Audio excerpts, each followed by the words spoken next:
Hello children, welcome to ASA Education, Chapter 20, Disaster Management। ये आपका grade 9 से है। डिजास्टर का मतलब हम क्या समझते हैं? तबाही। एक ऐसी तबाही जिससे चाहे प्रॉपर्टी हो, चाहे इंसान की जिंदगी हो, हर चीज को नुकसान होता है, कम मात्रा में या भारी मात्रा में। तो हम यहाँ देख सकते हैं कि डिजास्टर का मतलब यह बताया है इन्होंने कि ये जो डिजास्टर है ये प्राकृतिक भी हो सकता है, नेचुरल भी है, या मैन इंड्यूस्ड का मतलब हुआ कि इंसान द्वारा किया गया। तो डिजास्टर जो है, तबाही जो है, वो प्राकृतिक तौर से भी आ सकती है और इंसान के द्वारा भी लाई जा सकती है। इसको जो है हम कैटास्ट्रॉफिक भी मान सकते हैं, डायस्ट्रॉफिक भी मान सकते हैं। कैटास्ट्रॉफिक अकस्मात एकदम से अचानक से ज्वालामुखी फट जाए, भूकंप आ जाए तो वो जो तबाही आती है, या डायस्ट्रॉफिक जिसमें प्लेट्स बदल का ऊपर नीचे हो जाता है, कुछ अलग ही कॉन्टिनेंट्स का फॉर्मेशन हो जाता है। इस तरीके के जो फॉर्मेशंस होते हैं जो थोड़ा सा भी चेंज लाते हैं, और ये होते कहाँ हैं? अर्थ के इंटीरियर में या फिर एटमॉस्फेयर में। पर इसका जो एक असर है वो हमें बहुत बड़ी मात्रा में धरती के हिस्से पर देखने को मिलता है, और नतीजा क्या होता है? तबाही। अगर तो एक तरह से आप जो समझो कि डिजास्टर क्या हुआ, तो डिजास्टर जो है एक ऐसी तबाही है जो इंसान या प्राकृतिक के द्वारा लाई गई हो सकती है, और इससे जो है जानो माल दोनों का काफी ज्यादा नुकसान होता है। अगर हम कुछ फ्यू यहाँ पे फिनोमिनन दिए हुए हैं या कुछ मेथड्स को देखें या तरीकों को देखें, तो हमें समझ में आएगा कि जो डिजास्टर है वो डैमेज करता है लाइफ और प्रॉपर्टी को काफी हद तक। आप कुछ भी देख लो, एग्जाम्पल के लिए बाढ़ आ जाए तो भी जानो माल का बहुत नुकसान होता है, भूकंप आ जाए, सुनामी आ जाए, आपका क्या कहते हैं, ज्वालामुखी फट जाए, कोई बॉम्ब गिरा दे, या कुछ भी हो जाए, इन सब चीजों से क्या होता है? बहुत ज्यादा तबाही होती है। इसी तरीके के यहाँ देखिए एग्जाम्पल भी दिया है, वॉल्केनिक इरप्शन यानी ज्वालामुखी का जो फटना है, अर्थक्वेक भूकंप हो गया, सुनामी जो उसमें आता है समुद्र में। ये सब के सब जो है नेचुरल और मैन इंड्यूस्ड एक्ट्स का नतीजा माना जा सकता है। अब कुछ ऐसी घटनाएं होती हैं जो प्री प्लान डिवास्टेशन को लेकर आती हैं या डिस्ट्रक्शन को लेकर आती हैं, मतलब पहले से आपने सोच समझ के तबाही को अंजाम दिया है। जैसे यूएस बॉम्बर्स के द्वारा जो एटॉमिक अटैक किया गया था हिरोशिमा और नागासाकी के जो शहर थे जापान के सेकेंड वर्ल्ड वॉर में, उसमें जो जहां था वो वहीं का वहीं रह गया, और ऊपर से एक तरह से आपका एटॉमिक बम गिरा दिया गया था। वही कुछ ऐसे इवेंट्स होते हैं जो ह्यूमन की नेग्लिजेंस या मिस्टेक्स के कारण होते हैं, मतलब जो इंसान लापरवाही कर जाता है या गलती करता है उसके कारण जो बहुत ज्यादा तबाही हो जाती है। इसमें आपके एग्जाम्पल में है भोपाल गैस ट्रेजेडी और चेरनोबिल न्यूक्लियर डिजास्टर जो रशिया का हुआ था। तो यहाँ पर ओवरऑल आपको एक तरह से बताया गया है कि डिजास्टर क्या होता है, डिजास्टर से क्या क्या हानि हो सकती है और किस तरीके के डिजास्टर होते हैं। अब देखते हैं यहाँ पे दिया हुआ है टाइप्स ऑफ डिजास्टर्स। हमने जाना कि जो डिजास्टर है उसके क्या रिस्क है, क्या परेशानियां हैं उनकी। अब सबसे पहले हमें क्या डिसाइड करना होता है कि अगर तबाही हुई है तो उसके लिए हम क्या ऐसी स्ट्रैटेजी अपनाएं जिससे हम राहत का काम कर सके। तो उसके लिए हमें पहले ये जानना जरूरी होगा कि क्या उसके कारण हैं, कौन सी ऐसी सिचुएशंस है जिसके कारण ये सब चीजें होती हैं। और इन सब को जानने के लिए एक बहुत ज्यादा जरूरी है इन सब के बारे में पता होना, तभी हम जो है ओवरऑल प्रिपेयर कर पाएंगे रिलीफ वर्क के लिए। भाई आपका राहत का जो बचाव कार्य होता है वो तभी तो हो सकता है जब आपको पता हो कि इस तरह की आपदाएं आती हैं, उनसे हमको कैसे निपटना है, उनसे हमको अपने कैसे अपना बचाव करना है, और अगर बाई चांस तबाही आ जाए तो लोगों को कैसे राहत पहुंचानी है। जो एक्सपर्ट्स हैं डिजास्टर मैनेजमेंट के, उन्होंने डिजास्टर्स को डिवाइड किया गया है दो कैटेगरी में। एक होता है नेचुरल डिजास्टर, दूसरा होता है मैन इंड्यूस्ड डिजास्टर। अब नेचुरल डिजास्टर्स में आपके बाढ़ हो गई, साइक्लोन हो गए, सुनामी है, ड्राउट सूखा हो गया, अर्थक्वेक है, वॉल्केनो है, जंगल में जो आग लग जाती है फॉरेस्ट फायर वो है। सबसे ज्यादा इसमें जो फोरकास्ट पॉसिबल है वो बाढ़ का है, साइक्लोन, सुनामी और ड्रॉट का है। इनका तो हम क्या कहते हैं, फोरकास्ट कर सकते हैं कि हाँ भाई वेदर कंडीशंस देख के पता चल सकता है कि कुछ भी हो सकता है। लेकिन earthquake, volcanic eruption, forest fire, इनको फोरकास्ट करना पॉसिबल नहीं। वही जो दूसरे दिए गए हैं वो है मैन इंड्यूस्ड डिजास्टर। जैसे यहाँ जो आग लग जाना, इंडस्ट्री में जो एक्सीडेंट्स हो जाते हैं, बॉम्ब एक्सप्लोजन हो गए, दंगे हो गए, ये सब जो है मैन इंड्यूस्ड डिजास्टर्स है। इनमें भी तबाही बहुत ज्यादा होती है। अब देखते हैं सबसे पहले नेचुरल डिजास्टर्स। नेचुरल डिजास्टर्स में यहां आपको बताया गया फ्लड। फ्लड का मतलब क्या हुआ? एक बहुत बड़ा लैंड एरिया जो कि पानी के अंदर डूब जाए कई दिनों तक। जो लोग बाढ़ से जुड़े होते हैं, संबंधित होते हैं, यानी कि ऐसी नदियां जिनमें बाढ़ आने की पॉसिबिलिटी है, जब नदी का पानी जो है वो अपने किनारों से ओवरफ्लो करने लग जाए और जो पास का जमीन का एरिया है उस पर पानी आ जाए। ज्यादातर लोग जो हैं फ्लड को रिवर के साथ जोड़ते हैं। मतलब कहने का ये है कि यहाँ पर अगर हम कहते हैं कि नदी में बाढ़ आ गई, तो नदी बाढ़ का आने का मतलब क्या हुआ कि जब नदी का पानी जो है अपने किनारों से ऊपर बहने लग गया और उसके जो पास का सूखा लैंड का एरिया है वो पानी के अंदर डूब गया, तब मानते हैं उसे बाढ़ आ गई। फ्लड भी एक तरह की प्राकृतिक घटना है और लगातार बारिश के कारण होती है। फ्लड सबसे ज्यादा डेंजरस तब बन जाता है जब कहीं कंस्ट्रक्शन किया गया हो ह्यूमन की एक्टिविटीज के द्वारा और जिसमें उन्होंने सबसे ज्यादा लापरवाही बरती हो ड्रेनेज पैटर्न पर, लैंड के स्लोप पर। उससे क्या होता है, जो लाइफ और प्रॉपर्टी है उस पर जो तबाही होती है वो बहुत भारी मात्रा में होती है। अब हमें ऐसे में क्या करना चाहिए ये बताया। अगर कहीं बाढ़ आ जाती है तो सबसे पहले आपके जो सबसे कीमती और पर्सनल जरूरी चीजें हैं उनको इकट्ठा कर लें और कहीं सेफ जगह पर जाकर शरण लें। पानी, ड्राई ब्रेकफास्ट, कैंडल्स, लैंटर्न्स यानी जो लालटेन होती हैं, माचिस एक प्लास्टिक बॉक्स में रखें ताकि वो गीली ना हो और उन्हें आप अपने साथ रख सकें। बच्चों को भूखा मत रखें। जैसे ही फ्लड का पानी कम होना शुरू होता है सिर्फ और सिर्फ उबला पानी पिए। रेडियो, मोबाइल फोन इसको जो है अपने साथ रखें। सांपों से थोड़ा सा संभल के रहें, वो जो है सूखी जगहों पर आ जाते हैं। ऐसे में एक बांस की लकड़ी जो है अपने पास रखें ताकि दूर से उनको दूर भगाया जाए। अब इसमें क्या नहीं करना चाहिए, कोई भी ऐसा खाना मत खाएं जो आपने बाढ़ के पानी से बनाया। प्रॉपर इंफॉर्मेशन को हासिल करने के बगैर आप कहीं इधर उधर मूव मत करें। यानी जब तक आपके पास पूरी जानकारी ना हो रूट्स को लेकर, हालात को लेकर, तब तक आप किसी भी जगह पर मूव ना करें। अपनी जहां सेफर प्लेस पर है वहीं पर बने रहें। तो ये बताया इन्होंने फ्लड के बारे में। फिर आता है साइक्लोन। साइक्लोन क्या है? जब एटमॉस्फेरिक डिस्टर्बेंसेस होती हैं तो बहुत तेज जो है तूफान आने लग जाते हैं।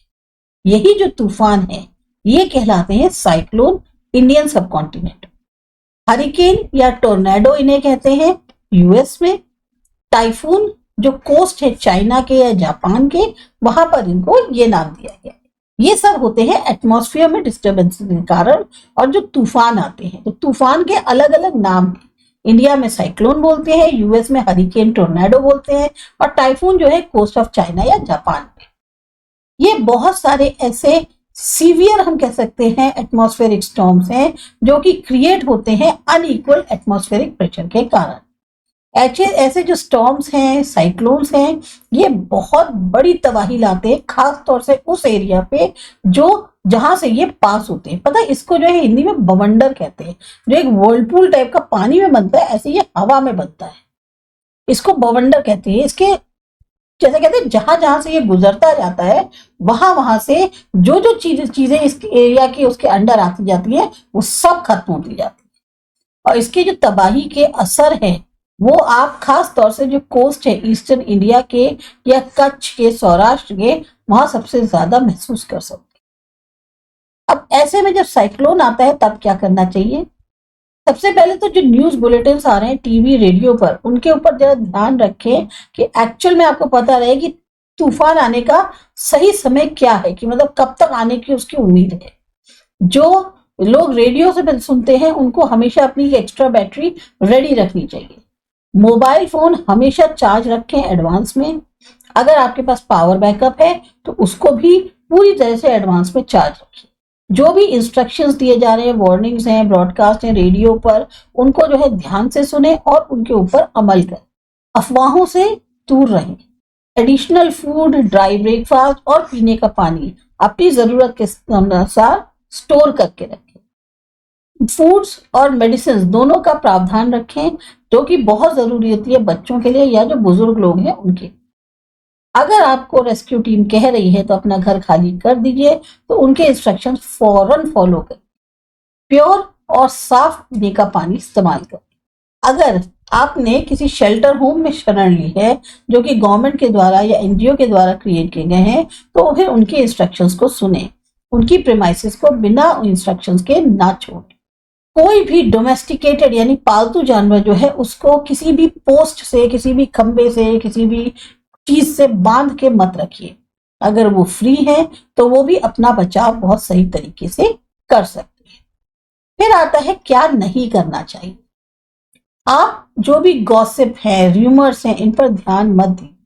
सिर्फ उन इंस्ट्रक्शंस को सुनिए जो वेदर डिपार्टमेंट के द्वारा बताए जा रहे हैं रेडियो पे। अगर एटमॉस्फेयर में एकदम से शांति हो जाती है, अचानक से बारिश बंद हो जाती है, हवा बिल्कुल बंद हो जाती है, तो भी ओपन एरिया में मत जाइए। अचानक से हवा चल सकती है, अचानक से बारिश बहुत तेजी से आ सकती है। कोई भी इलेक्ट्रिक पोल या जो खुला तार है, ढीले वायर है, उन्हें टच मत करिए, उनसे दूर रहिए, करंट आने का डर होता है। शेल्टर कभी भी बड़े बड़े होर्डिंग्स या बड़े बड़े पेड़ों के नीचे या उसके आसपास ना लें। तो ये बताए गए हैं आपको 2 नेचुरल डिजास्टर्स के बाद। फिर आता है अर्थक्वेक। अर्थक्वेक का मतलब क्या हुआ? धरती का जो सतह है उसका हिलना, शेक करना। ये जो है टेक्टोनिक एक्टिविटीज जो इंटीरियर में होती है अर्थक्वेक के, तब जो है भूकंप आता है। टेक्टोनिक मींस जो अर्थ की प्लेट्स हैं उनमें हल्का सा भी मूवमेंट होता है, उससे जो है अर्थक्वेक महसूस होता है। इसके जो ज्यादातर एरियाज हैं वो उस जगह पे हैं जहां पर जो सतह है, जो रिलीफ है सरफेस का अर्थ के, वो थोड़ा कमजोर है। और अर्थक्वेक रीजन जो है उनको आइडेंटिफाई किया जा सकता है, पर अर्थक्वेक को फोरकास्ट नहीं किया जा सकता। बहुत तबाही होती है अगर फोरकास्ट ना हो। अचानक से आपने देखा है ना, अभी हाल ही में टर्की में आया था, कितनी बुरी तरह तबाही हुई है, पूरा का पूरा एक तरह से शहर बर्बाद हो गया। अब इसमें बताया गया है कि ऐसे में क्या करना चाहिए। जब अर्थक्वेक आता है, हमेशा किसी बड़ी बेंच या टेबल के नीचे छिप जाएं या बैठ जाएं। अगर स्कूल में है तो वहां पे बेंच के नीचे चले जाएं। अगर किसी खुली जगह में है तो बिल्डिंग्स से, खासतौर से बालकनी, इलेक्ट्रिक पावर लाइन या इलेक्ट्रिक पोल्स, इनसे थोड़ा दूर रहें। अगर आप गाड़ी चला रहे हैं तो अपनी गाड़ी को रोक दें किसी ब्रिज के नीचे, या फिर अपने आप को इलेक्ट्रिक पोल्स, पावर लाइन से, ट्रैफिक सिग्नल से दूर रखें। अपनी व्हीकल में तब तक बैठे रहे जब तक अर्थक्वेक के जो झटके हैं, ट्रेमर्स यानी जो झटके आते हैं, वो खत्म ना हो जाए। यहां तक कि अगर झटके बंद हो जाएं तब भी कुछ चीजें जैसे फ्रिज है, फोटोग्राफ्स हैं वॉल पर, सीलिंग फैंस हैं, ये उसके बाद भी गिर सकती हैं, तो इनसे भी थोड़ा दूर रहें। इंस्ट्रक्शंस या गाइडेंस के लिए इस घटना को लेकर लोकल रेडियो पर सुनते रहे कि भाई क्या न्यूज आ रही है। नई बिल्डिंग्स जो अंडर कंस्ट्रक्शन है उनको आज की डेट में जिस तरह से अर्थक्वेक से तबाही होती है उसके अनुसार अर्थक्वेक प्रूफ बनाने की बहुत ज्यादा जरूरत है। क्या नहीं करना चाहिए? बहुत ज्यादा चीखे चिल्लाए नहीं या भागने न लग जाए इधर उधर, तो बदहवास होके पैनिकिंग हो रहे हैं ना। ये कोशिश करें कि झटकों के बाद अर्थक्वेक के चीजें जो है वो गिरे नहीं। खास तौर से एलिवेटर्स यानी जो लिफ्ट होती हैं उनका इस्तेमाल ना करें। अगर आप घर में हैं तो कोई भी वुडन कैबिनेट के पास ना खड़े हों। जो अलमारियां होती हैं, मिरर्स होते हैं, ग्लास के शैंडिलियर है, उनके नीचे मत खड़े हो। कोई मैच स्टिक या लाइटर मत जलाइए, ना कोई इलेक्ट्रिक गैजेट को स्विच ऑन करिए जब तक आपको ये ना पता चल जाए कि कुकिंग गैस लीक नहीं कर रही, क्योंकि लीक करती हुई गैस एक्सप्लोड कर सकती है, फट सकती है। कभी भी फोन कॉल को जो है नीचे मत रखें जब तक बिल्कुल इमरजेंसी मेडिकल हेल्प या फायर जो है उसकी जरूरत ना हो।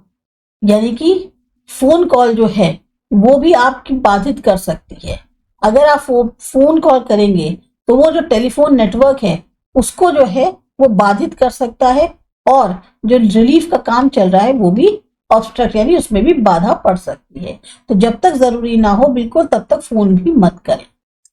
फिर आता है नेक्स्ट सुनामी, जो सबसे ज्यादा तबाही वाला और पावरफुल सी वेव्स होती हैं वो कहलाती हैं सुनामी। ये बिल्कुल समुद्र की सतह पर होती हैं अर्थक्वेक के कारण, जब उसकी रिक्टर स्केल पर जो रेटिंग है वो 7 या उससे ज्यादा होती है, या फिर वॉल्केनिक इरप्शन के कारण होती हैं सी के अंदर, या बहुत बड़े लार्ज स्केल तौर पे जो लैंडस्लाइड हो जाती है ओशन फ्लोर्स पे, तब सुनामी आता है। सुनामी का मतलब है डिस्ट्रक्टिंग वेव्स, यानी तबाह करने वाली लहरें, और इनको जापानीज लैंग्वेज में डिस्ट्रक्टिंग वेव्स कहा जाता है। ये ज्यादातर होती है अर्थक्वेक के कारण ओशन फ्लोर्स पर, तो इसलिए इसको ओशियानिक अर्थक्वेक वेव्स भी कहते हैं। ये वेव्स जो हैं, लहरें जो हैं, ये बहुत तेज से ट्रैवल करती है सर्कुलर पैटर्न में, जहां पर इनका प्लेस ऑफ ओरिजिन होता है, मतलब रिपल्स जो बनने शुरू होते हैं वो सर्कुलर पैटर्न में होते हैं। जो बहुत ही गहरे समुद्र होते हैं वहां ये जो वेव्स हैं इनको नहीं देखा जा सकता अलग अलग, क्योंकि इनकी वेव हाइट बहुत कम होती है। पर जब ये कोस्ट पर आती हैं या जो कम गहराई का समुद्र होता है वहां आती हैं, वहां ये तबाही की शक्ल ले लेती है। इनकी वेलोसिटी तो कम हो जाती है कोस्ट के कारण, पास पर हाइट बहुत ज्यादा बढ़ जाती है। तो ये जो वेव्स हैं ये आगे की तरफ बढ़ती है बिल्कुल एक दीवार के तौर पर सी कोस्ट के, और कहना चाहिए पूरी तरह से तबाही लेकर आती है। लगभग 2 लाख से ज्यादा लोग थाईलैंड, इंडिया, इंडोनेशिया, श्रीलंका या और जो साउथ ईस्टर्न कंट्रीज हैं वो इस सुनामी की लहरों का शिकार बन चुके हैं 26 दिसंबर 2004 में जो हुई थी।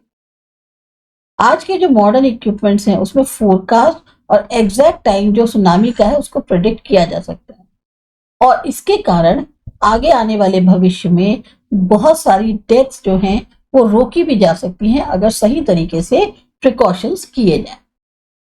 व्हाट टू डू, सुनामी की जब भी वार्निंग आती है हमेशा सी कोस्ट से सेफर प्लेस पर चले जाएं। एक हैंडी रेडियो रखें, और जैसे जैसे इंस्ट्रक्शन दिए जा रहे हैं अथॉरिटी से उनको अकॉर्डिंग उनके एक्ट करें। कंस्ट्रक्शन नई बिल्डिंग्स का, सेटलमेंट्स का, वो जो है इस तरह से होना चाहिए कि उन पर सुनामी का कितना असर होगा उसको ध्यान में रखकर बनाई जाए। मैनग्रोव जो है वो ओवरऑल इम्पैक्ट जो है सुनामी का कम कर देते हैं, तो कोशिश करनी चाहिए कि उनका स्पैन जो है वो ज्यादा से ज्यादा बढ़े। क्या नहीं करना चाहिए, कभी भी शेल्टर ना लें टॉल बिल्डिंग्स के पास जो कोस्ट के बिल्कुल पास में होती हैं, क्योंकि ये बिल्डिंग्स कोलैप्स कर सकती हैं बहुत ज्यादा डिस्ट्रक्टिव वेव्स के कारण। जब सुनामी का पानी उतरने लगता है सी कोस्ट पे एकदम से मत जाइए जब तक कि आपको इंस्ट्रक्शन अथॉरिटी से नहीं मिल जाते।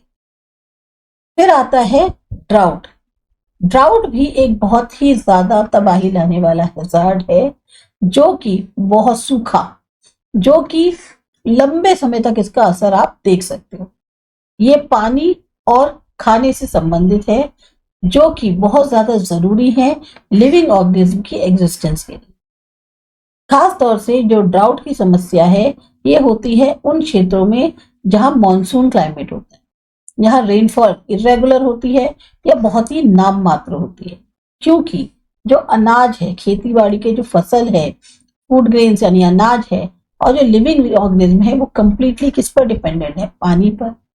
इसकी कमी के कारण जो है, या इनकी जो सप्लाई है उसमें कमी आती है वाटर क्राइसिस के कारण। ऐसी कंडीशंस में बहुत ज्यादा नुकसान होता है एग्रीकल्चर को, नेचुरल वेजिटेशन को। कई सारे लोग पहले जो हैं भूखमरी से जो है मर जाते थे क्योंकि सूखा पड़ जाता था, पर अब जो है ये कम हो चुका है क्योंकि अब ट्रांसपोर्टेशन सही होने लग गया है और मैनेजमेंट जो है वो वेल प्लान तरीके से किया जाने लगा। व्हाट टू डू, क्या करना चाहिए? ड्रिप इरिगेशन एग्रीकल्चर में सबसे ज्यादा बढ़ना चाहिए। फूड राशनिंग और पानी का जो इस्तेमाल है उसे प्लान करना चाहिए, तब जाके जो है मतलब उनकी जिस तरह की अवेलेबिलिटी है उसका एक पूरा एस्टिमेट निकाल के फिर उनको जो है फूड की राशनिंग या पानी के इस्तेमाल को करना चाहिए। अरेंजमेंट इस तरह से किए जाए कि फेयर प्राइस डिस्ट्रीब्यूशन हो फूड ग्रेन्स का और रिलीफ वर्क का। कंस्ट्रक्शन एक्टिविटी रोक देनी चाहिए। अगर क्या कहते हैं कोई ऐसा काम ना हो जो बिल्कुल टाला ना जा सके, इनएविटेबल मीन्स जो टाला ना जा सके, तब तक जो है वो रोक देनी चाहिए। क्या नहीं करना चाहिए? फूड वेस्टेज को रोकना चाहिए। बहुत बड़ी बड़ी डिनर पार्टीज नहीं ऑर्गेनाइज करनी चाहिए। सिटीजन्स जो हैं उनको फूड ग्रेन्स या जो चारा है उसकी जमाखोरी नहीं करनी चाहिए। होर्ड का मतलब होता है जमाखोरी ना कर। फिर आता है फॉरेस्ट फायर। फॉरेस्ट फायर यानी जंगल की आग। जंगल की आग वो आग है जो जंगलों में होती है और बहुत ज्यादा तबाही लाती है। लाइटनिंग यानी जो बिजली चमकती है, और इसके अलावा बाकी जो और रीजन है, हम लाइटनिंग को छोड़ दें क्योंकि जो बिजली अचानक से चमकती है उससे भी आग लग जाती है। अगर और रीजन देखे जाएं तो उसमें जो है वो सारे के सारे इंसान द्वारा ही किए गए हैं। इसमें जैसे जलती हुई सिगरेट जो है उसको, या बीड़ी है, मैच स्टिक है, उसे बिना बुझाई डाल दी। जलती हुई, जैसे उन लोगों ने एक वो जलाई कैंप फायर टाइप की, बिना बुझाए ऐसे चले गए। पिलिग्रिम्स हैं, शेपर्ड्स हैं, कोई भी हैं, वो सब ऐसे छोड़ दें। ये सब मेन कारण होते हैं जिससे आग पकड़ती है। खास तौर से जंगल में आग जो है सबसे ज्यादा ड्राई सीजन में, ऑटम के बाद जो है वो बहुत ज्यादा चांसेस बढ़ जाते हैं। उस समय घास बिल्कुल सूखी होती है, पत्तियां जो हैं वो झड़ रही होती हैं जो फ्यूल का काम करती हैं, और इसी के कारण जंगल में आग बहुत तेजी से फैल जाती है। जब दोनों ही हवा और खास तौर से जो जलने वाला फ्यूल है वो सूखा है, तो वो जो है आधार बन जाते हैं फॉरेस्ट फायर का, और बहुत तेजी से फैलती है। खासतौर से जब हवा तेज चल रही होती है, टेम्परेचर ज्यादा होता है, ह्यूमिडिटी कम होती है। कुछ पेड़ जो हैं वो ऑयली और जलनशील पदार्थ छोड़ते हैं, उससे आग और तेजी से फैलती है। एक बार आग लगनी शुरू हुई तो वो जिधर जिधर डायरेक्शन में हवा बह रही है उधर उधर फैलती चली जाती है। उसकी स्पीड लगभग 15 किलोमीटर पर आवर होती है चारों दिशाओं के हिसाब से देखें तो। एक बार शुरू हुई और सही कोशिश नहीं करी गई उसको रोकने की, तो फॉरेस्ट फायर जो है वो बहुत तेजी से फैलती है। लेकिन अगर कोशिश करी जाए तो उसको सिर्फ 2 सिचुएशंस में रोका जा सकता है, या तो वो खुद ही बुझ जाए या फिर बहुत तेज बारिश हो जाए। फॉरेस्ट फायर के कारण जो स्मोक है यानी धुआं या जो स्पार्क है वो बहुत ऊंचे ऊंचे उठने लगते हैं वार्म एयर करंट के कारण, और इससे जो है आसपास की जो बस्तियां होती हैं जहां लोग रह रहे होते हैं वहां तक इसके फैलने का डर हो जाता है। अब ऐसे में क्या करना चाहिए और क्या नहीं करना चाहिए? सबसे पहले जो इंस्ट्रक्शन फॉरेन डिपार्टमेंट के द्वारा दिए जा रहे हैं, फॉरेस्ट डिपार्टमेंट के, उसके अकॉर्डिंग एक्ट करें। एक स्पेशल पेट्रोलिंग जो है जंगलों में करानी चाहिए ड्राई सीजन के दौरान। जो फॉरेस्ट डिपार्टमेंट के एम्प्लॉइज हैं उनको ट्रेन करना चाहिए कैसे आग को बुझाएं। क्या नहीं करने चाहिए? जब आप जंगल के थ्रू ट्रैवल कर रहे हैं तो कोई भी जलती हुई सिगरेट या जो ऐसी चीजें हैं जिनसे ज्वलनशील एक तरह से कुछ भी हो सकता है उसको ना फेंकें। जो लोग सेटलमेंट्स में रहते हैं फॉरेस्ट एरिया के पास, वो फॉरेस्ट डिपार्टमेंट के जो भी इंस्ट्रक्शंस हैं उनको इग्नोर ना करें। ये थे नेचुरल डिजास्टर्स। अब जो मैन इंड्यूस्ड डिजास्टर्स हैं ये करते हैं अगले वीडियो।